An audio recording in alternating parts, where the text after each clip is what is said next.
Shalom, Bapak Ibu dan Saudara yang dikasihi dan mengasihi Tuhan. Kiranya pada kesempatan kali ini kasih Tuhan Yesus Kristus menyapa kita dengan penuh kehangatannya. Nah, Bapak Ibu dan Saudara, perkenalkan nama saya Abraham Hamonangan. Dan saya adalah salah satu kader GKI yang sedang menjalani tahap perkenalan di GKI Grand Wisata. Sebelum kita masuk ke dalam perenungan firman Tuhan kita dengan tema kasih dari si asing, mari kita membukanya di dalam doa. Kita meminta hikmat daripada Allah. Mari kita berdoa. Ya Allah, kami berterima kasih dan bersyukur karena kesempatan yang Engkau berikan kepada kami, sehingga kami dapat menikmati firman-Mu, menikmati kebenaran-Mu, agar kami dapat terus melangkah di dalam firman dan kebenaran-Mu di setiap hidup keseharian kami. Berkatilah semoga kami dapat mengerti dan memahami firman-Mu dengan Roh Kudus-Mu yang hadir di setiap kami, memberikan kami hikmat agar kami tidak hanya sekedar mendengarkan firman Tuhan, tetapi kami melakukannya di dalam kehidupan keseharian kami. Terima kasih ya Tuhan, kami bersyukur dan kami berdoa di dalam nama Bapa, Putra, dan Roh Kudus. Amin. Bapak, Ibu, dan Saudara, bacaan Alkitab kita pada hari ini diambil dari Kisah Para Rasul pasal 28 ayat 1 sampai ayatnya yang ke-10. Paulus di Malta. Setelah kami tiba dengan selamat di pantai, barulah kami tahu bahwa daratan itu adalah Pulau Malta. Penduduk pulau itu sangat ramah terhadap kami. Mereka menyalakan api besar dan mengajak kami semua ke situ karena telah mulai hujan dan hawanya dingin.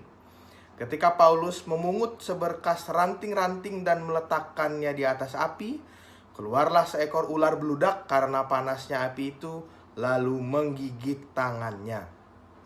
Ketika orang-orang itu melihat ular itu terpaut pada tangan Paulus, mereka berkata seorang kepada yang lain, "Orang ini sudah pasti seorang pembunuh, sebab meskipun ia telah luput dari laut, ia tidak dibiarkan hidup oleh Dewi Keadilan." Tetapi Paulus mengibaskan ular itu ke dalam api, dan ia sama sekali tidak menderita sesuatu. Namun mereka menyangka bahwa ia akan bengkak atau akan mati rebah seketika itu juga. Tetapi sesudah lama menanti-nanti, mereka melihat bahwa tidak ada apa-apa yang terjadi padanya, maka sebaliknya mereka berpendapat bahwa ia seorang dewa. Tidak jauh dari tempat itu ada tanah milik gubernur pulau itu. Gubernur itu namanya Publius. Ia menyambut kami dan menjamu kami dengan ramahnya selama 3 hari. Ketika itu ayah Publius terbaring karena sakit demam dan disentri. Paulus masuk ke kamarnya, ia berdoa serta menumpangkan tangan ke atasnya dan menyembuhkan dia. Sesudah peristiwa itu, datanglah juga orang-orang sakit lain dari pulau itu, mereka pun disembuhkan juga. Mereka sangat menghormati kami dan ketika kami bertolak, mereka menyediakan segala sesuatu yang kami perlukan. Demikian bacaan kita pada hari ini. Yang berbahagia ya setiap kita yang tidak hanya mendengarkan firman Tuhan, tetapi melakukannya di dalam hidup kita sehari-hari. Bapak, Ibu, dan Saudara, kalau kita perhatikan ya, sebetulnya Malta bukan tujuan dari Paulus. Satu pasal sebelumnya dikatakan bahwa sebetulnya Paulus dan rombongannya mau pergi ke Italia, mau pergi ke Roma. Namun kapal dari Paulus dan rombongannya itu mengalami karam.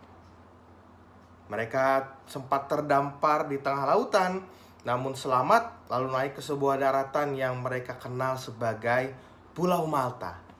Jadi Malta itu bukan tujuan Rasul Paulus sebetulnya ya. Dan ketika kita melihat kalimat di ayat pertama, setelah kami tiba dengan selamat di pantai, barulah kami tahu bahwa daratan itu adalah Pulau Malta. Kita dapat melihat seolah-olah Paulus dan rombongannya itu terkejut, kayak ini Pulau Malta toh. Kenapa mereka terkejut? Karena yang menariknya Bapak, Ibu, dan Saudara, kata penduduk Pulau Malta atau penduduk pulau di ayat yang kedua berasal dari kata Yunani yaitu barbarion artinya orang barbar. Nah, pasti Bapak, Ibu, dan Saudara pernah mendengar kata barbar ya. Kalau zaman sekarang kata barbar itu biasanya dipakai untuk menggambarkan orang-orang yang melakukan hal-hal ekstrim, hal-hal yang membahayakan dalam tanda kutip ya. Makan Indomie 1, cabai 10 gitu, tuh orang barbar tuh. Terus naik motor gak pakai helm, terus lawan arus, wah itu orang barbar tuh kalau zaman sekarang ya. Nah, kalau di zaman para rasul dulu, barbarian atau orang barbar itu artinya orang-orang yang berbahasa kasar, orang-orang yang tidak sopan, orang-orang yang dicap sebagai tidak punya sopan santun. Dan kata barbar dipakai oleh orang Yunani untuk orang yang tidak mengerti bahasa Yunani, baik secara mental, baik secara moral, yang tidak mencerminkan orang Yunani gitu, alias orang non-Yunani. Dan sudah menjadi kebiasaan di masa itu untuk menyebut mereka yang tidak menggunakan dan memahami bahasa Yunani sebagai orang barbar, untuk menunjukkan orang atau masyarakat yang tidak berbicara dengan bahasa mereka, jadi dianggap asing begitu. Jadi di ayat yang pertama, Paulus dan rombongannya terkejut karena mereka merasa asing dengan penduduk pulau di Malta atau orang-orang barbar di Malta ini. Asing satu sama lain ya. Tetapi apa yang terjadi? Penduduk di Malta yang disebut sebagai orang barbar justru dituliskan oleh Lukas sebagai penulis Kisah Para Rasul menyambut Paulus dan rombongan dengan kebaikan dan keramah tamahan mereka. Pertanyaannya, orang barbar di Malta itu ramah. Lalu kenapa Lukas masih menggunakan kata orang barbar di Kisah Para Rasul?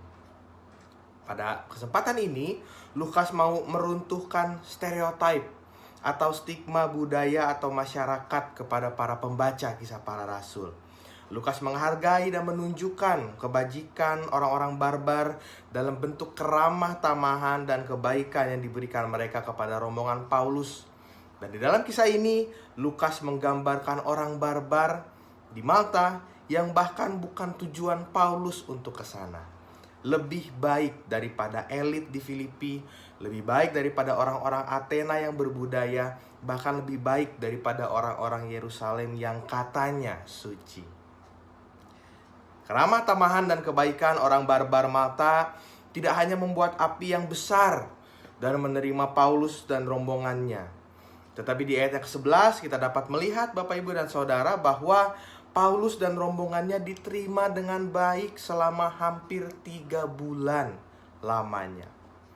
Kita dapat melihat bahwa meskipun Paulus dan orang barbar Malta adalah asing satu dengan yang lain, Paulus mau mengenal mereka, Paulus mau memahami mereka, Paulus mau berteman dengan mereka.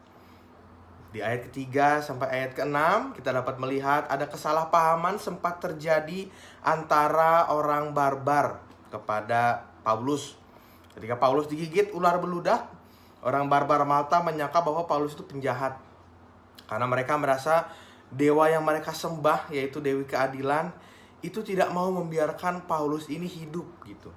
Karena mereka berpikir udah kapalnya karam, digigit ular pula. Jadi orang barbar menyangka, wah ini pasti orang jahat ini dan harus mati pokoknya.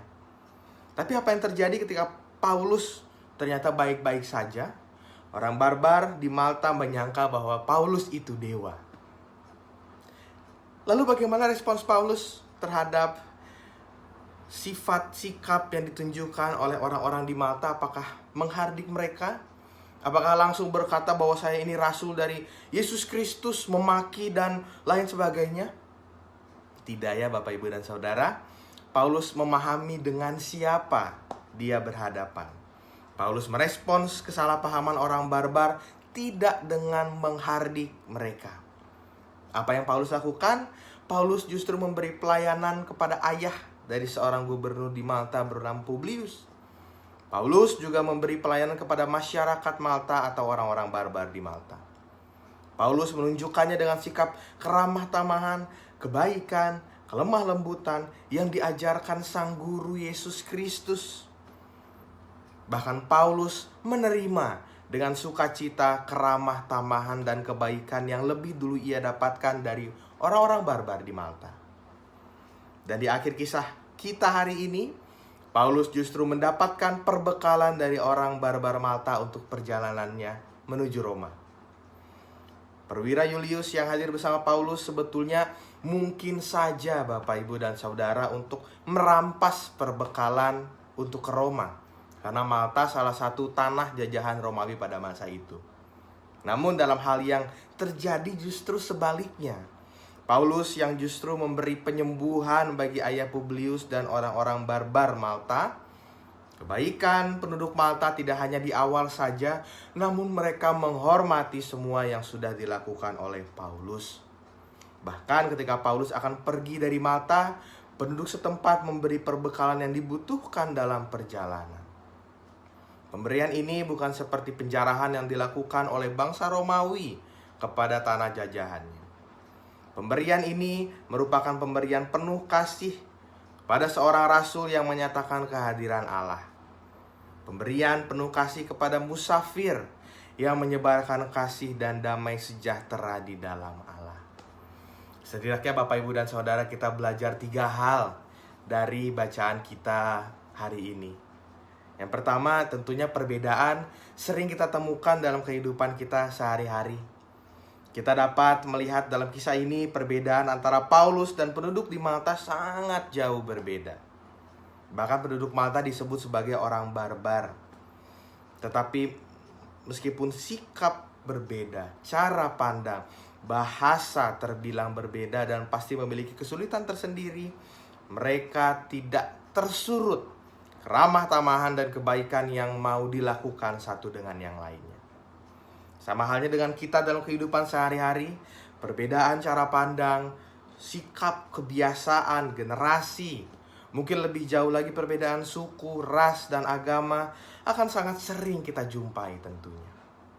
Namun, meskipun itu menyulitkan, apakah akan menyurutkan kita untuk mengasihi dan menerima kasih dari mereka yang kita anggap asing? Lalu yang kedua adalah kunci dari menghadapi perbedaan adalah pertemanan. Paulus tampaknya memiliki waktu untuk mengenal kebiasaan dari orang-orang barbar di Malta. Kunci dari perbedaan dan cara pandang ketika Paulus digigit ular tidak menjadikan Paulus menghardik atau menjudge mereka. Paulus memilih jalan pelayanan yang bersahabat seperti Sang Guru Yesus Kristus bagi penduduk Malta. Begitupun kita di masa kini. Pertemanan, saling mengenal adalah hal yang tidak mudah Bapak, Ibu, dan Saudara, namun menjadi kunci bagi kita menghadapi sebuah perbedaan.